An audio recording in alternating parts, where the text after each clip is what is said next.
itu beberapa nggak mau pulang meskipun sudah negatif. Mereka mengatakan, iya, mereka, Pak, saya di sini aja Pak, loh Bapak sudah sembuh loh. Iya, tapi di sini saya bisa makan enak, saya bisa terjamin makannya. Jadi ini sesuatu yang real terjadi, saya nggak mengada-ada. Kata siapa ngobrol hal serius kayak politik, ekonomi, sosial, kesehatan. Harus serius, tegang, kaku, bosen. Bersama saya Dr. Vito Damai, kita ngobrolin apa aja, serius tapi tetap dibawa asik. Juga bersama narasumber kita yang juga pastinya ahli di bidangnya. Biarkan kita yang menyajikan, Anda yang menyaksikan. Hanya di Konsul Santai dengan Dr. Vito, hanya di Klik Dokter. Ya Sobat Klik Dokter, kali ini dengan edisi khusus ya, dengan seiring dengan meningkatnya wabah corona, dan memang tahunya kita bahwa banyak sekali orang-orang yang makin sering kontak-kontak saling membantu dengan adanya oksigen, mungkin cari obat, rawat inap, sadar bahwa corona ini memang nyata, COVID ini ada di sekitar kita dan kita harus waspada. Satu sisi kita tenang karena kita tahu bahwa pemerintah pun tetap berusaha untuk bisa mengatasinya, dan kita sebagai warga negara, warga masyarakat pun punya amanah tanggung jawab untuk bisa membantu, at least minimal memberitahu kabar yang benar ya, bukan kabar yang hoax. Dan kali ini kita bersama dengan tamu istimewa kita, tamu spesial pada hari ini, Bapak Wali Kota Semarang sendiri, Bapak Haji Hendra Prihadi, SMM. Pak, sehat-sehat Pak?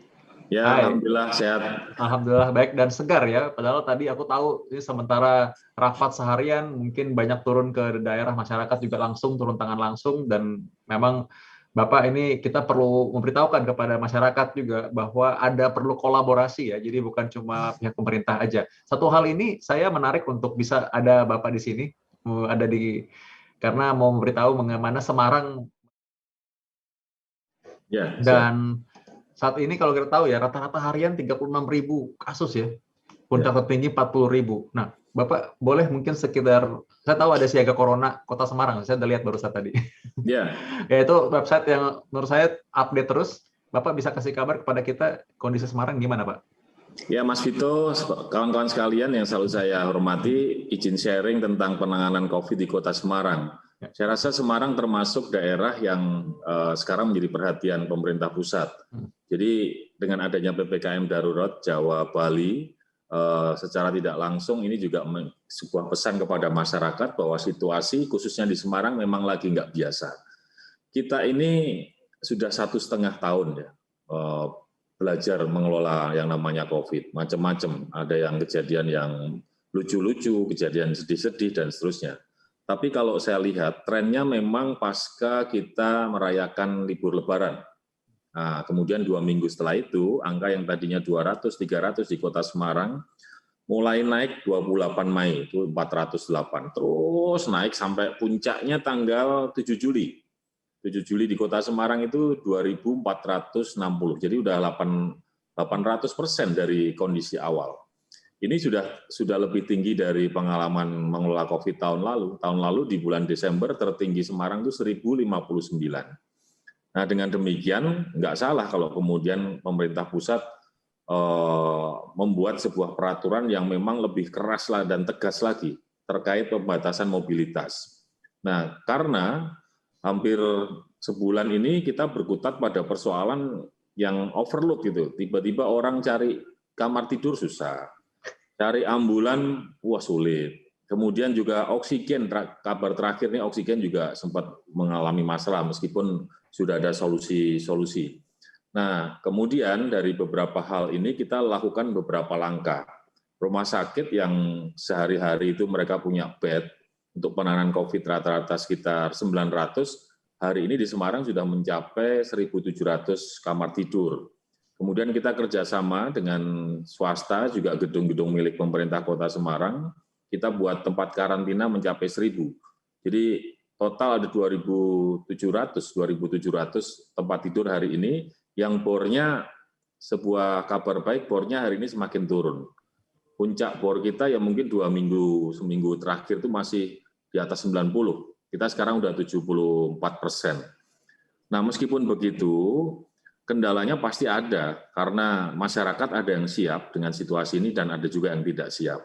Yang tidak siap ini, Mas Vito dan kawan-kawan sekalian, kita harus terus menyampaikan edukasi dan hal-hal yang memang terkait untuk pembatasan mobilitas. Ini tantangan buat kita semuanya, saya rasa. Ya, ini memang boleh dikatakan hampir bisa dikatakan tidak bisa benar-benar mungkin sempurna, tapi itu ada usaha dan saya anggap bahwa usaha yang dilakukan sekarang rumah sakit darurat dan juga bahkan ruang isolasi tambahan ini menjadi perhatian ya. Apakah Ya. ada kasus-kasus di mana orang-orang yang harus isolasi mandiri di rumah di Semarang? Oh iya, banyak banyak. Jadi itu yang kemudian membuat sebarannya semakin banyak. Ada yang kemudian isoman tapi tidak terkontrol, maksudnya dia tidak berani jujur terbuka atau melaporkan pada puskesmas, itu yang membuat sebarannya cukup pesat. Maka saya instruksikan kepada kawan-kawan lurah untuk membuat karantina mandiri di aula kelurahan atau mungkin di rumah masyarakat, di rumah warga yang kosong. Dengan demikian kalau mereka bisa melakukan itu, isoman itu bisa ke arah tempat karantina mandiri tersebut, sehingga dokternya jadi lebih simpel, praktis untuk penanganan, dan juga bisa mengklaster supaya tidak terjadi sebaran-sebaran COVID karena mereka melakukan isolasi mandiri di rumah dan mereka tidak punya pemahaman atau tidak teredukasi bagaimana caranya supaya nggak menularkan kepada warga lain. Sekarang Baik. ada cukup banyak, Ya. ada di mungkin kalau 10 ada karantina mandiri yang dikelola oleh teman-teman kelurahan. Ya. Keren sih, aku rasa ini gerak cepat sekali karena soalnya kan supaya juga nggak penuh sesak rumah sakitnya ya. Jadi yang ringan-ringan itu bisa ditaruh di rumah isolasi aja. Kan itu kan bisa disulap jadi semacam tenda darurat ya, semacam itu ya. Walaupun bukan tenda nih, kalau lihat ada beberapa rumah atau diklat malah ya, gedung diklat. Keren. Ya. Nah, bagaimana memfollow up-nya Pak? Mungkin secara garis besar aja. Maksudnya apakah kita bisa mengerahkan misalkan mungkin puskesmas atau mungkin pegawai staf di sana, staf medis di sana yang menjadi lini pertama untuk bisa bantu follow up pasien. Kan di rumah sakit pasti udah terkuras nakesnya, pastikan ini supaya bisa ditiru juga di daerah lain nih. Ya, pertama kita mulai dari aset milik pemerintah kota dulu. Ada rumah dinas wali kota, kita buat jadi tempat karantina. Itu bisa buat 200 tempat tidur. Wow. Kemudian ada di gedung diklatnya punya pemerintah kota itu bisa jadi 126 tempat tidur. Lalu berikutnya kita bekerja sama dengan teman-teman swasta. Ada Islamic Center, ada kemudian rumah sakit yang belum bisa beroperasi karena belum punya izin, kemudian kita pinjam mereka, kamu boleh, semua nakesmu juga boleh kerja, syaratnya khusus menangani COVID. Nah itu juga kita pernah begitu. Keren. Ada juga tenda karantina bantuan Ibu Megawati yang kita taruh di halaman rumah dinas. Dan sekarang berkembang, perguruan tinggi ini kan mereka kan mahasiswanya lagi online, Mas Vito. Jadi asrama-asrama mahasiswa kayak yang ada di UIN kita pakai ada 200 tempat tidur. Yang ada di Unimus, Universitas Islam Muhammadiyah kita pakai. Kemudian ada gereja mereka punya asrama juga diperbolehkan untuk dipakai dan seterusnya. Total ada sekitar 1000-an ruang karantina yang kita kelola, yang tentu saja tetap ada kontrol dari Dinas Kesehatan, ada beberapa dokter yang rutin datang ke situ dan memberikan suplemen serta obat, tapi juga kita juga merekrut relawan-relawan tenaga kesehatan, baik adik-adik mahasiswa maupun freelance, yang mereka juga terus melakukan kegiatan-kegiatan untuk bisa mengontrol masyarakat di situ. Wow. Ya memang sekarang kondisinya kalau kami ini juga di rumah sakit memang full sekali ya, benar-benar kami itu terkuras di rumah sakit. Jadi saya sendiri merasakan bahwa kami benar-benar ya bisa dikatakan benar-benar exhausted. Jadi untuk mengontrol di luar itu memang tadi seperti yang Bapak Wali Kota bilang bahwa bisa mengerahkan relawan juga, bahkan adik-adik mahasiswa juga ada yang ikut jadi relawan juga ya. Jadi ini benar-benar namanya ini seluruh komponen masyarakat ikut bergabung dan kolaborasi berarti. Iya, kalau hanya pemerintah saya rasa tidak mampu. Kalau hanya tenaga kesehatan juga saya rasa kasihan nakesnya. Maka ini jadi PR kita semuanya. Saya juga terima kasih teman-teman nakes di saat begitu luar biasa tekanan maupun penderita COVID, mereka tetap gigih untuk bisa menyembuhkan warga kita. Maka kemudian ada hal-hal yang kita lakukan untuk bisa membuat langkah-langkah ini tetap berjalan secara konsisten, terutama bagaimana masyarakat tidak bertambah banyak yang tertular COVID. Nah, itu penting tuh. Nah, itu very smart. Karena barusan ini gini, kita akan menampung pasien sakit itu akan nggak ada habisnya. Kalau di luar orang yang sehat jadi sakit juga. Jadi bagaimana cara mempertahankan yang sehat tetap sehat di luar? Ada sesuatu yang Bapak lakukan untuk itu, Pak, supaya bisa dicontoh juga daerah lain? Pengalaman 1,5 tahun ini, saya rasa 2 hal. Satu, prokesnya harus disiplin. Bawa masker, cuci tangan, jaga jarak, mengurangi mobilitas, menjauhi kerumunan itu adalah hal yang mutlak yang harus kemudian diedukasi pada masyarakat. dan mereka kemudian harus berdisiplin menerapkan itu. Yang kedua, bercerita dari pengalaman adalah vaksinasi, percepatan vaksinasi. Ya memang kami mendapati beberapa yang sudah vaksin sakit memang ada, tapi kesembuhannya cepat. Mereka mungkin hanya 3, 4, 5, bahkan mungkin maksimal 7 hari mereka bisa sembuh. Nah sekarang ini yang di Semarang vaksinasi baru mencapai 520.000 warga di V1 vaksinasi pertama. Dari total herd immunity yang kita targetkan 70%-nya kan 1,1 juta. Masih separuh. Setengah jalan tapi ya, udah lumayan. Ya. Maka ini kita percepat dan terima kasih saya harus ucapkan kepada teman-teman Nakes, TNI, Polri yang sekarang ini kita sudah mampu mengelola masyarakat yang vaksin mencapai 15.000 orang per hari. Ada di 10 sentra vaksin yang bisa sekitar 13 ribuan, kemudian ada 37 reguler di puskesmas yang mereka sekarang melayani V2 mungkin rata-rata 3.000 sampai 4.000. Jadi 15.000 sampai 16.000 orang tiap hari divaksin di Kota Semarang. Baik, ini sekarang kalau misalkan udah vaksinasi ini langkah yang maju menurut saya dan setengah jalan udah ya, itu saya apresiasi sekali. Nah, apakah ini usaha seperti ini jadi terhambat sekarang karena adanya lonjakan kasus atau tetap jalan terus, tetap jadi paralel gitu? Jalan terus, kita udah koordinasi nih sama Pak Gubernur, sama kawan-kawan TNI, Polri, bahwa ini adalah hal yang bisa menekan, termasuk menekan sebaran COVID. Jadi yang kita tata ini adalah kerumunannya. Tapi kalau percepatan vaksin tetap harus dilakukan. Artinya kalau tempat itu hanya mampu melakukan kegiatan vaksin 1.000, yang jangan dipaksakan 2.000. Atau sebaliknya, kalau kemampuannya bisa sampai 5.000, ya kita optimalkan 5.000. Itu yang kemudian menjadi catatan kita untuk melakukan percepatan vaksin sampai hari ini. Oke, keren-keren. Tadi ngomong-ngomong balik lagi soal prokes ya, Semarang ini salah satu kota yang memang jadi perhatian dan tentunya banyak juga perantau yang datang ke sana ya. Nah ini kalau prokes itu, apakah menurut Bapak perlu nggak sih kita kasih denda atau hukuman kalau orang yang melanggar prokes ya? Ini ada pertimbangan lain, ada pertimbangan khusus ya. Pertimbangan lain katanya, wah ini kan haknya orang jadi dilanggar kalau dia misalkan nggak taat prokes nanti menularkan penyakit soalnya, jadi ya harus tegas gitu. Menurut Bapak gimana? Ya menurut saya ini kita harus ikut pada sebuah kehidupan new normal. New normalnya salah satunya adalah menerapkan prokes. Tapi peraturan wali kota yang kita buat untuk masyarakat terkait dengan kedisiplinan menerapkan prokes ini sifatnya sanksinya adalah sosial, misalnya push up, misalnya kemudian membersihkan lingkungan sampai sekitar 100-200 meter persegi itu lebih kita kedepankan.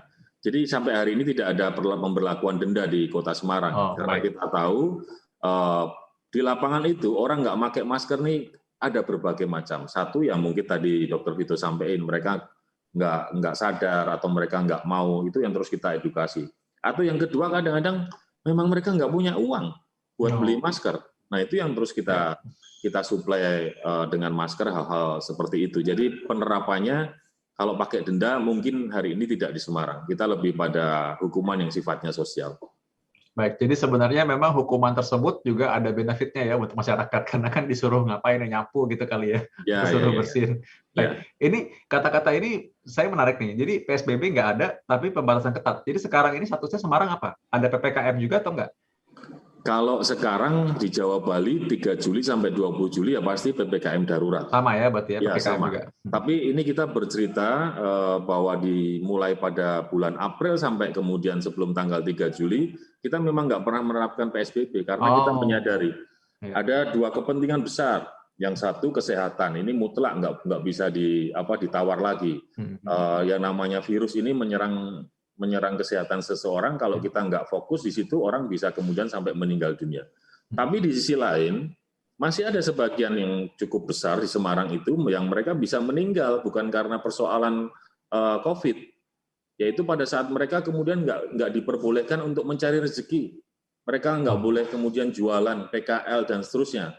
Maka kami kemudian mulai April ini menerapkan, April 2020 ya, kita menerapkan yang namanya PKM, pembatasan kegiatan masyarakat.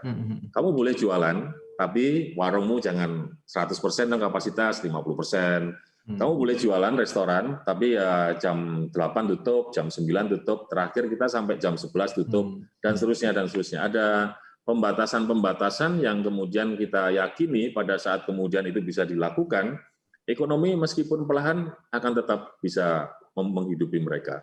Nah, kesehatan juga anggaran APBD kita refocusing, kita fokuskan ke penanganan COVID. Jadi ini berimbang. Pemerintah kota ada di tengah-tengah hal tersebut.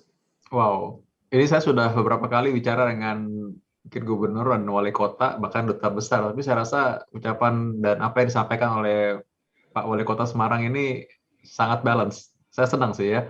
Yang Nah, tadi, ini kondisi lapangan. Ya, kalau orang kemudian sehari-hari dia nggak punya tabungan, dia jualan warung angkringan, dia sehari-hari makan dari situ, terus tiba-tiba kita batasi nggak boleh jualan pokoknya, kan kasihan juga. Kasihan mereka akhirnya nggak bisa mati kelaparan juga. Ya, bukan karena COVID tapi mati kelaparan.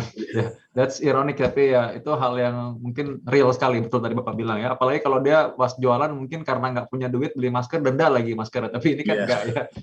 Jadi malah dikasih edukasi supaya bisa ya. Kalaupun ternyata harus denda pun, dendanya pun bukan uang gitu. Baik, wow. Ya, memang benar Pak. Ini pasien-pasien mungkin jangankan di Semarang ya, mungkin di kota-kota lain juga orang-orang juga mungkin ada yang sama. Jadi aku rasa ini hal yang bisa ditiru juga. Pak, aku mau tanya Pak. Cerita menarik ini. Beberapa warga yang terkena COVID kemudian dia masuk di dalam karantina, katakanlah di rumah dinas, itu beberapa nggak mau pulang meskipun sudah negatif. Mereka mengatakan, iya, mereka Pak, saya di sini aja Pak, loh Bapak sudah sembuh loh. Iya, tapi di sini saya bisa makan enak, saya bisa terjamin makannya. Jadi ini sesuatu yang real terjadi, saya nggak mengada-ada. Nah, melihat kondisi seperti inilah yang kita kemudian yang ada di wilayah ini harus berpikir lebih bijak bahwa penanganan COVID, pembatasan itu penting, tapi ada hal-hal yang kemudian kita harus lunak, terutama untuk masyarakat yang di kalangan menengah ke bawah itu. Wow, ya. Nah, Pak, saya tertarik untuk tanya nih mengenai tadi ya, mengenai pelaksanaan tadi dan penanganan orang-orang yang terkena kasus COVID.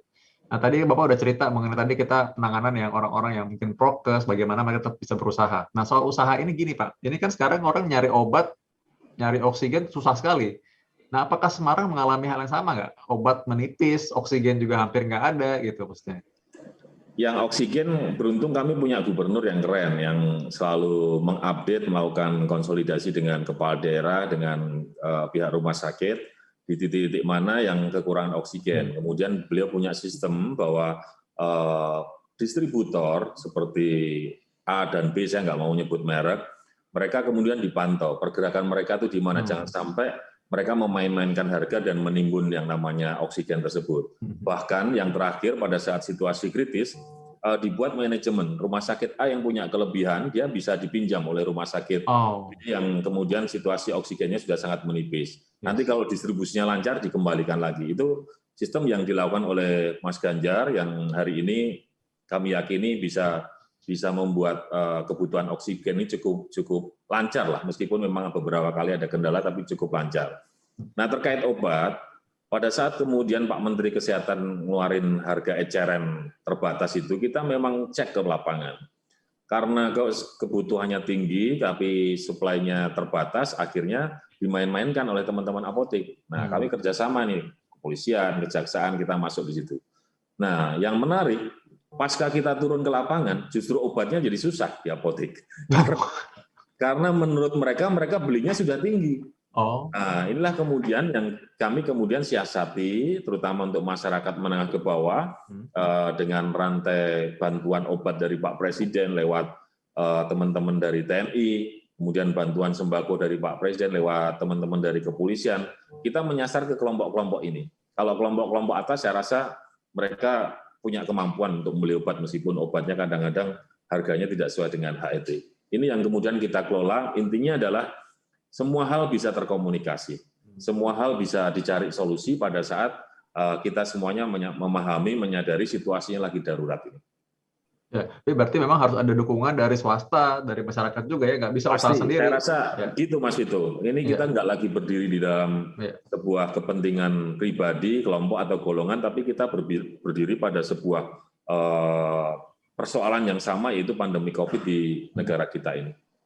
Nah, terkait sekarang mengenai orang-orang yang mungkin punya usaha dan terpaksa memang nggak bisa buka ya, mungkin karena banyak hal. Kan kadang-kadang gini Pak, jadi mungkin dianya mau buka, tapi karyawannya positif semua. Sekarang nggak jarang tuh dengar, jadi kok tiba-tiba tutup gitu. Ternyata 80% swab positif tutup. Nah, itu apakah ada sesuatu yang mungkin bisa itu mengubah kondisi di Semarang nggak? Maksudnya kayak Semarang sekarang jadi maksudnya apa-apa susah, atau mungkin jadi sulit mendapatkan barang komoditi apapun gitu?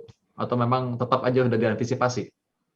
Kalau yang sifatnya kebutuhan logistik sejauh ini aman. Aman ya, oke. Ya, saya sih belum mendengar sebuah cerita bahwa satu perusahaan ditutup gara-gara semuanya terkena COVID. Enggak, yang sering kami berantem di lapangan hari ini adalah kawan-kawan yang ada di PKL, warung angkringan, atau bahkan restoran-restoran kecil yang ada itu, mereka pada saat kita minta untuk tutup jam 8, mereka mengeluh. Pak, sampai hari ini Pak, nggak ada yang datang Pak, karena jalan-jalan Bapak sekat semuanya.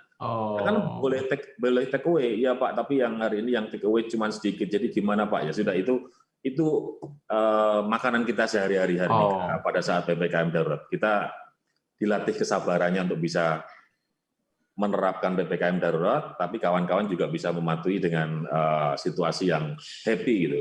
Iya ini sih. latihan uji kepemimpinan menurut saya. Nah, ini saya menarik nih Pak. Boleh nggak Pak, Bapak share deh kepada kita.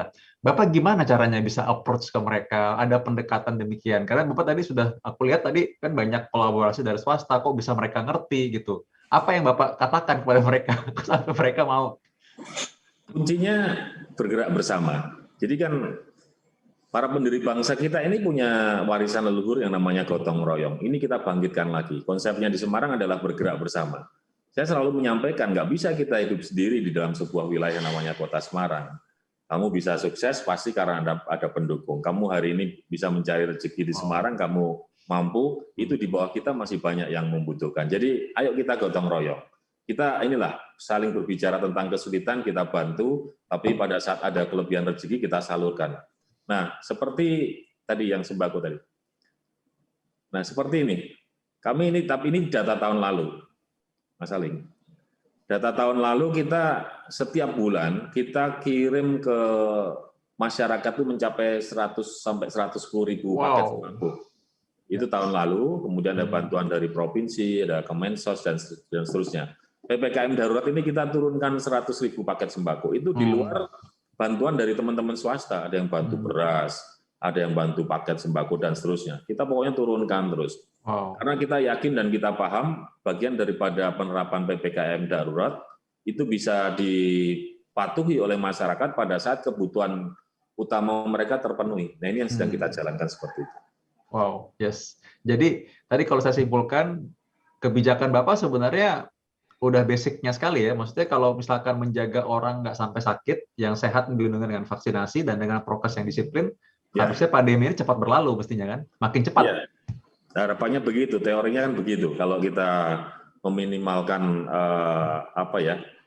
kegiatan, kemudian tidak ketemu orang, tapi kalau harus ketemu dengan protokol kesehatan yang ketat, ya virus itu pasti nggak mungkin akan masuk ke tubuh kita. Ya, lebih kuat lagi pada saat kemudian tubuh kita sudah diberi vaksin, yang ini kayak seperti antibodi.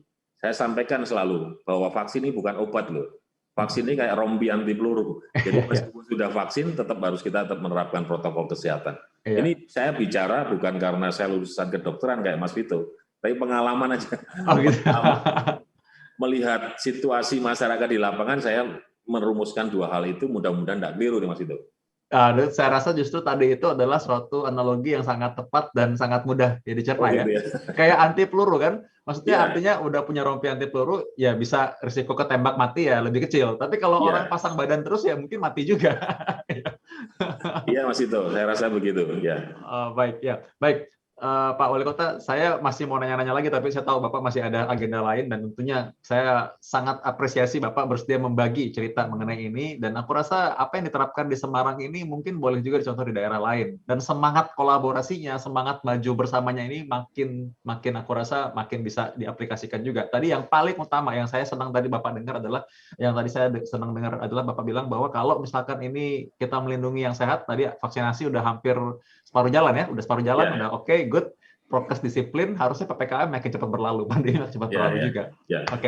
Baik Pak Endardi, terima kasih banyak. Semoga semua sehat-sehat. Mudah-mudahan sharing ini bisa manfaat buat yang melihat acara kita ini. Matur nuwun. Pastinya memberikan semangat bagi semua orang. Baik Sobat Klik Dokter, sampai ketemu lagi di episode selanjutnya. Salam sehat selalu, konsul santai. Siap. Klik Dokter.